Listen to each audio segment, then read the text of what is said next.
Salve, salve família, aqui quem fala é o Lutz do canal Cortes Podcast e no meu primeiro mês monetizado eu já fiz $3.000 só seguindo o que esse cara fala no curso dele. Então se você quer ganhar dinheiro com internet e YouTube sem nem precisar aparecer, confere o primeiro link na descrição. Um outro ponto importante é que assim, isso também é uma forma de você testar a dedicação das pessoas em relação ao regime.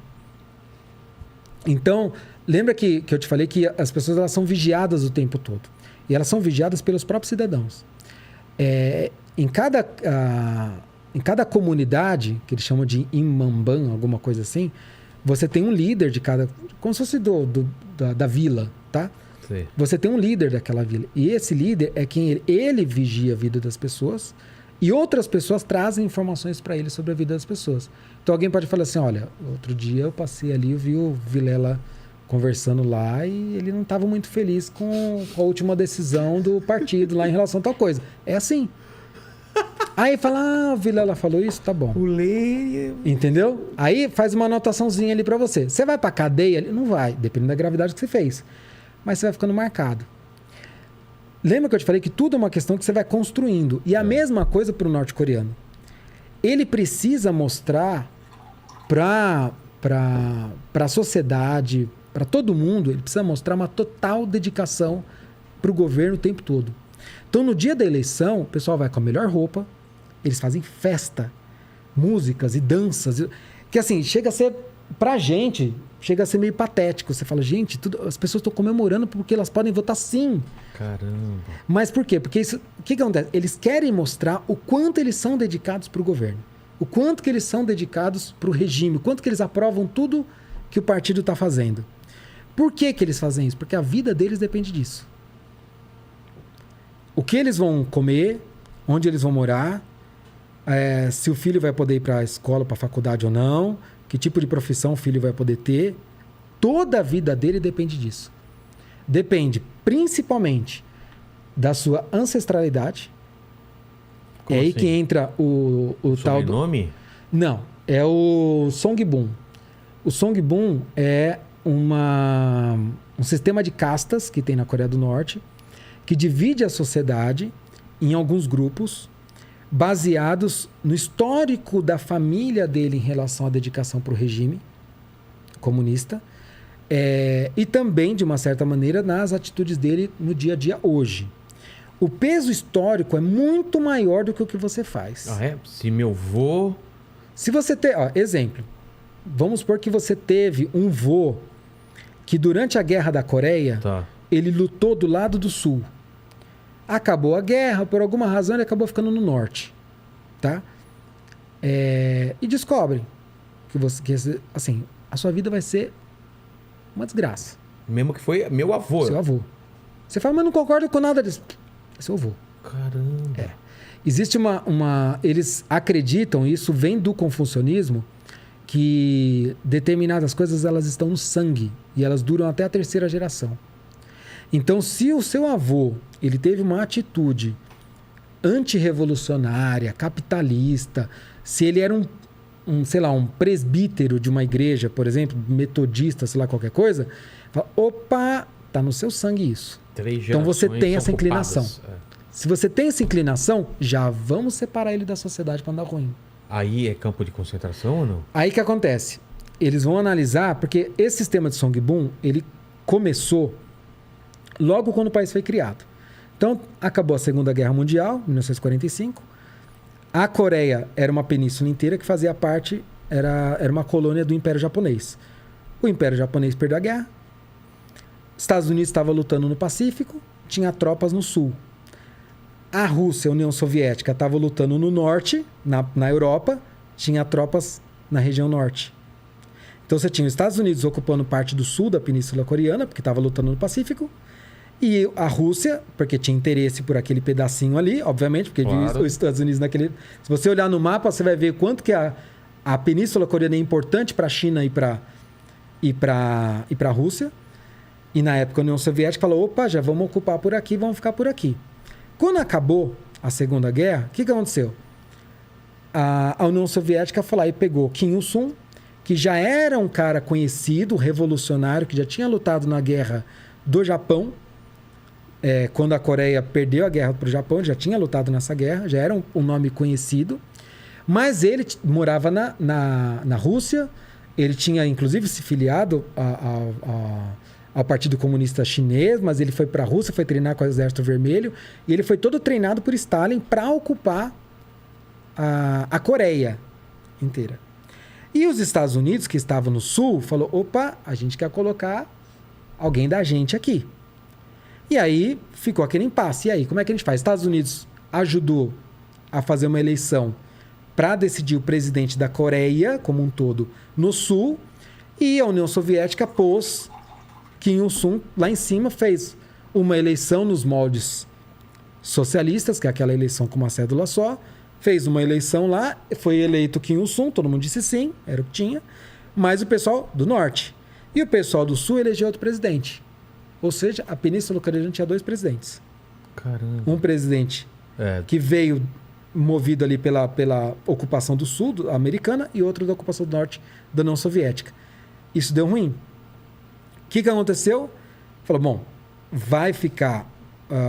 isso foi até... daí, bom, cada um foi levando se reivindicando, a gente quer isso, mas você tinha uma linha de corte, que era o paralelo 38, que delimitava. Falei, então vamos deixar daqui para cima fica a gente, daqui para baixo ficam vocês. Vamos separar assim até a gente decidir o que a gente faz.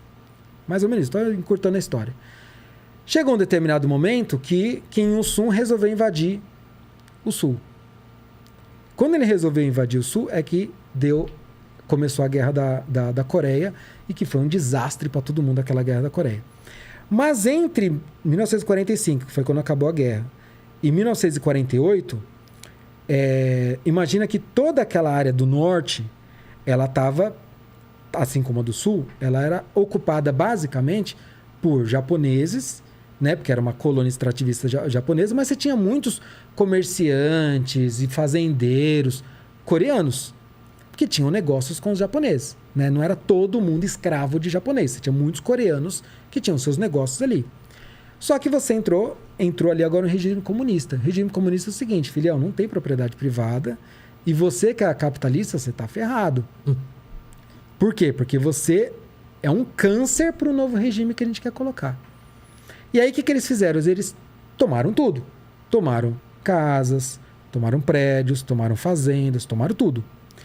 E acabou com todo o regime e a ordem que existia em termos de estrutura política. Então, assim, você imagina que não tinha, por exemplo, quem que ia cuidar do, sei lá, do trânsito, da justiça, das escolas. Você tem toda uma burocracia para lidar.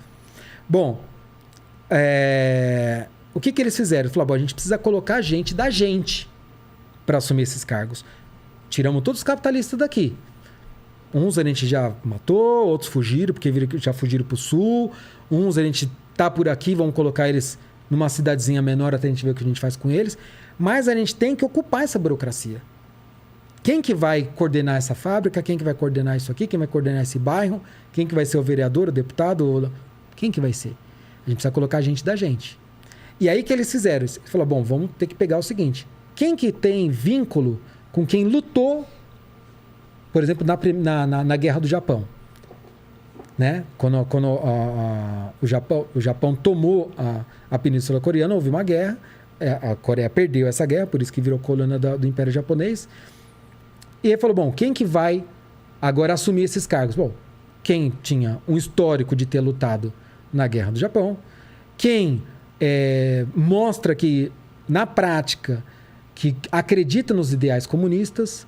E aí você foi criando uma receita, digamos assim, de quem deve ocupar esses pontos chaves na burocracia do Estado ali naquela região. E com isso, um monte de gente foi embora, uns expulsos, né, outros morreram nesse processo, mas um monte de gente começou a assumir. E nesse processo, eles tinham uma ficha, que eu tenho até no meu blog lá, eu tenho um post lá que eu mostro uma foto dessa ficha. E que dentro dessa ficha está escrito exatamente a palavra Songbun. E o que Songbun significa? Significa ingrediente, significa do que você é feito. Ah, tá. Que é uma forma de se explicar o seu histórico. Tipo, quem que é o Vilela? Do que ele é feito? Isso é feito da sua história, de onde você nasceu, da sua família, das referências que você... É isso que você é. Então, ali tinham algumas colunas que iam marcando. O perfil dele é um perfil para trabalho braçal, para isso, para aquilo. Como que era ele, como que era a família dele, que ele concorda com o comunismo, não concorda. E isso foi criando uma forma de você dividir e você segmentar a sociedade entre aqueles que concordam com o regime e aqueles que não concordam. Entendi. E isso foi, ao longo do tempo, isso eu tô falando desde 1948, mas ao longo do tempo isso foi se desenvolvendo, foram criando várias outras formas de se manter esse banco de dados atualizado. É óbvio que isso não é público, óbvio que um monte de gente nem sabe que isso de fato existe, principalmente o norte-coreano que vive no meio do mato lá, que boa parte dos desertores são as pessoas mais simples mesmo, são as pessoas bem informadas e estudadas, né? Esse cara ele não sabe porque que ele mora no meio do mato e fica colhendo capim o dia inteiro, ele não sabe.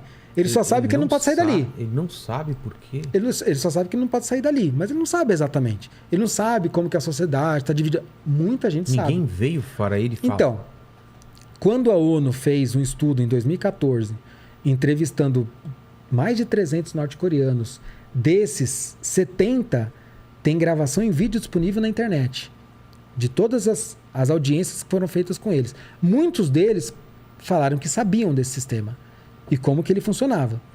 Muitos deles falavam que não tinham muita noção disso, porque, como eu falei, pessoas mais simples. Né? Se você for agora no interior de uma cidade simples, sei lá, do norte, nordeste, de qualquer outra cidade, pessoal mais humilde, a pessoa não tem muita noção, porque ela tá, né? Tudo bem que hoje a gente tem mais acesso, tal, mas você imagina isso para a Coreia do Norte que nem a internet tem. Então, assim, as pessoas elas ficam muito vendidas a uma ninharinha ali de informação que chega para ela. E ela não entende, ela sabe que ela nasceu ali, que o pai dele também nasceu ali, e a vida é essa. É essa. Né? E aí foram feitas essas atualizações e assim, são 51 categorias mais ou menos. 51? 51 categorias, divididas em praticamente 3 grandes blocos. Do que tem mais direitos para o que tem menos. Daquele que é mais dedicado para o governo, daquele que é menos dedicado para o governo. Entendi. Então, por exemplo, e esses 51 são divididos, você pode agrupar em 3 grandes blocos. O primeiro bloco, que são os chamados os amigáveis, que são aqueles, a elite. Então é aquele que eu falei, que teve um parente que lutou na guerra, ou que ele já é do partido, a família dele é do partido há muito tempo e tal. Você tem os neutros, que são aqueles do meio, que eles chamam também de vacilantes. Vacilantes por quê? Porque ele está no meio, mas ele pode dar uma escorregadinha para lá ou para cá. Então a gente tem que dar uma monitoradinha nele. Primeiro grupo ainda? Não, o primeiro grupo é dos amigáveis. Só isso aí? Que é a elite. Tá. Fechado total com o governo. Fechado total com o governo. Aí você tem outro grupo, que é a maior massa, que são os vacilantes, os neutros. Que é aquele que ele nem tem um histórico significativo de apoio ao comunismo, mas também não tem histórico ruim. Entendi. Era um trabalhador comum, sem muita relevância. O avô dele, trabalhava numa lavoura, mas não era nem rico, nem pobre demais, nem se envolvia com política. Cara neutro. E você tem os hostis. Quem são esses hostis? É aquele que tem um histórico na família de deserção, de algum religioso, de lutou do lado errado na guerra, de comerciante, fazendeiro. Ou seja, ele era ou capitalista, ou seja, aquilo que vai antagonizar com os princípios e a ideologia comunista. Entendi. E o que eles fazem? Como que isso funciona na prática na sociedade? Esse grupo dos amigáveis, eles vão ter acesso às coisas que os vacilantes não têm. E os vacilantes vão ter acesso às coisas que esses hostis não vão ter. E os hostis mais complicados, ou seja, aqueles que têm um histórico muito mais pesado, digamos assim, em termos da família ou da vida da família dele ou da família dele, tá? Esse ele vai para essas cidades, campos de concentração. Então, quando a gente está falando desses campos de concentração norte-coreanos, não são exatamente tipo aquelas cabaninhas ou tendas, né? É uma cidade. É uma cidade fortificada, cercada. Murada? É cercada, né? Cercada, com vigiada, ninguém pode sair dali. Nossa. E lá é trabalho forçado, 12 horas por dia, todo dia. Pesado. Trabalho pesado. Tem execuções a ermo, tem denúncias de morte por inanição, tem denúncias de de estupro, de tortura, todo tipo. Foi um norte-coreano que contou? Não, você encontra rodo norte-coreano contando esse tipo de relato. Poucos conseguiram fugir desses campos de concentração, mas esses conseguiram. Inclusive, você encontra até foto e vídeo, é raro, mas você encontra foto e vídeo disso na internet. Não é fácil, mas você encontra. E há alguns até recentes, agora de 2015, você encontra. E essas pessoas, elas vivem em cidades com 50 mil habitantes. Só que é uma cidade que eles vão trabalhar lá numa pedreira ou numa fábrica e vão ter a vida deles lá. Tem um hospitalzinho, tem alguma coisinha ali e tal, mas é um campo de concentração porque a pessoa não pode sair de lá, não tem acesso a nada. E uma coisa, tem muita gente que nasce lá.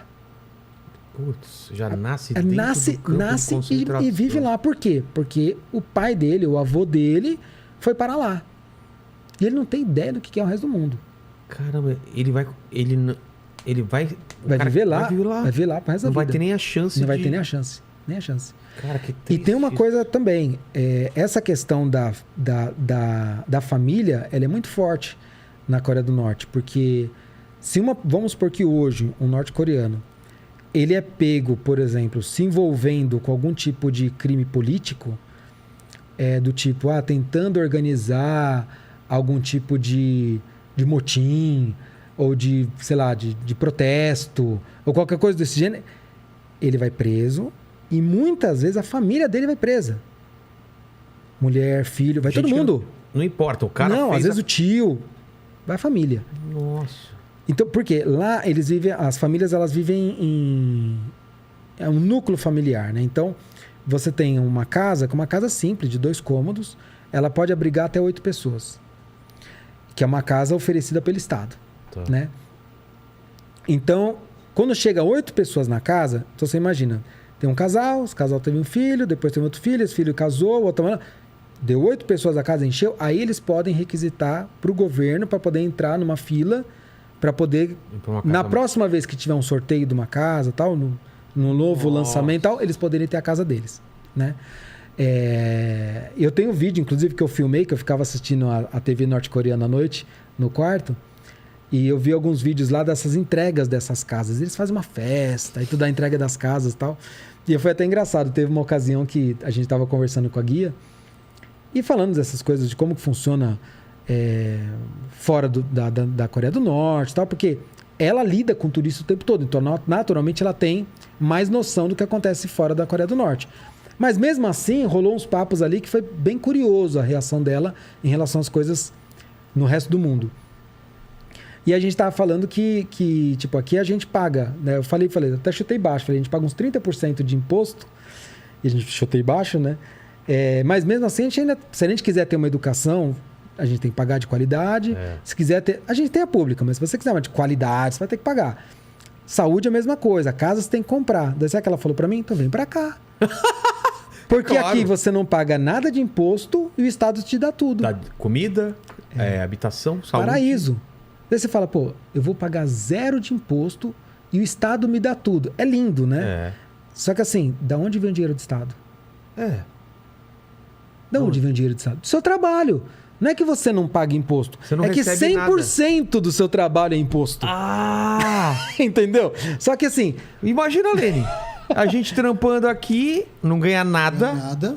E o governo dá a comida que o governo decide, né? Eu não posso comprar o que eu quero. Você até pode, porque você tem um saláriozinho. Você tem salário? Você tem um saláriozinho pequeno, tá? Seria alguma coisa... Dependendo do lugar, tá? Depende do lugar, depende da profissão... Se é em Pyongyang é mais, se é numa cidadezinha no raio do mundo é muito menos. Mas seria alguma coisa em torno de uns $30, mais ou menos. Por mês? Por mês, E o resto? O resto é o governo que vai dar. Só que o que o governo dá é mais ou menos, dependendo da sua profissão, dependendo do que você faz, alguma coisa em termos de 300 gramas por dia de comida.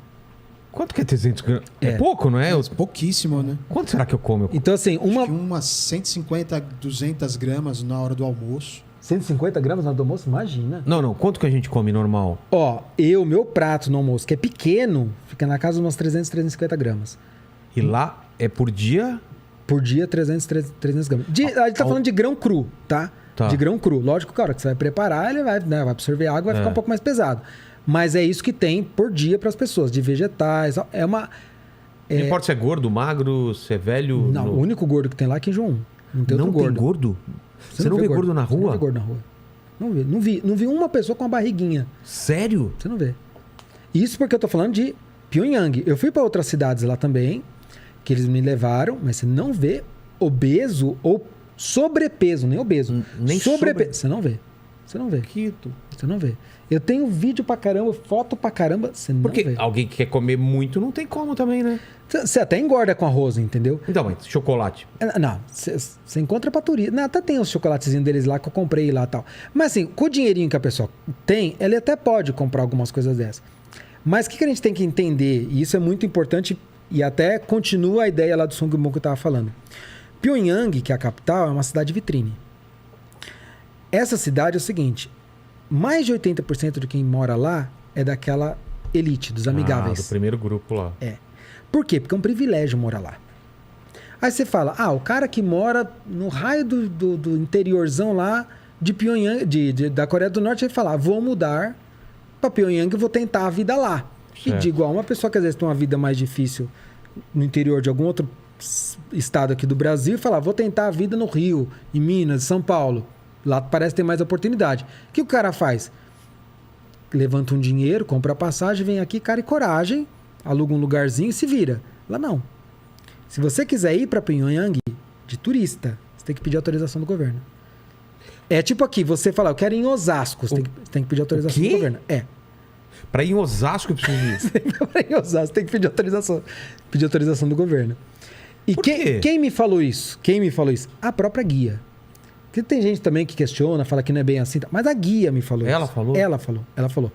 Porque eu perguntei, eu fiz exatamente essa pergunta. Se uma pessoa que mora numa outra cidade quer vir para Pyongyang, ela pode lá. vir? Ela falou, pode. Eu falei, mas ela vai lá, compra passagem e vem? Não. Ela tem que requisitar uma autorização do governo. Eu falei, mas por quê? Eu falei, não, porque ela tem que ter um motivo para ir para lá. Ué? Falei, o motivo quero ir. Então, mas ela falou, mesmo que seja para turismo. Tipo, você tá nas suas férias, que eles têm lá 15 não, dias de vai férias. fazer turismo em Osasco. Não é isso que eu tô falando.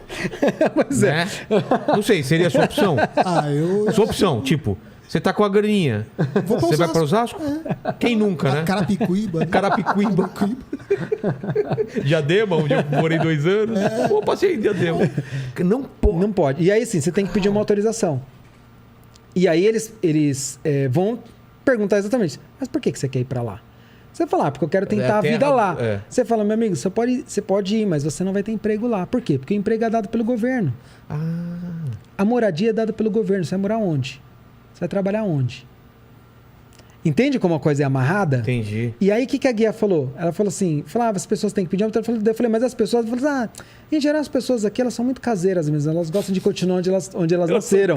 É que ela não tem muita opção, entendeu? Então, assim, você podou com uma burocracia, você desestimulou. Estamos falando de cidade, não Sem falando contar de outro estado. lembre-se de novo aquilo que eu sempre falo. Você chegar lá para um oficial lá da sua comunidade e falar, eu quero sair daqui. Por quê? Você Já não tá acendeu feliz uma aqui? luzinha, né? Você não tá feliz aqui? Não, eu tô feliz, mas eu queria comer um cachorro quente lá em Osasco. Entendeu? Então, assim, esse tipo de problema a pessoa não quer ter.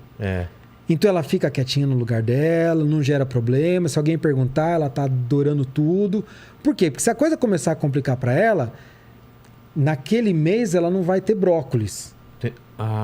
Entendeu? Tipo, a comida dela vai ser limitada. As oportunidades dela, tipo, seu filho, tipo, vai poder estudar nessa escola, nessa daqui não.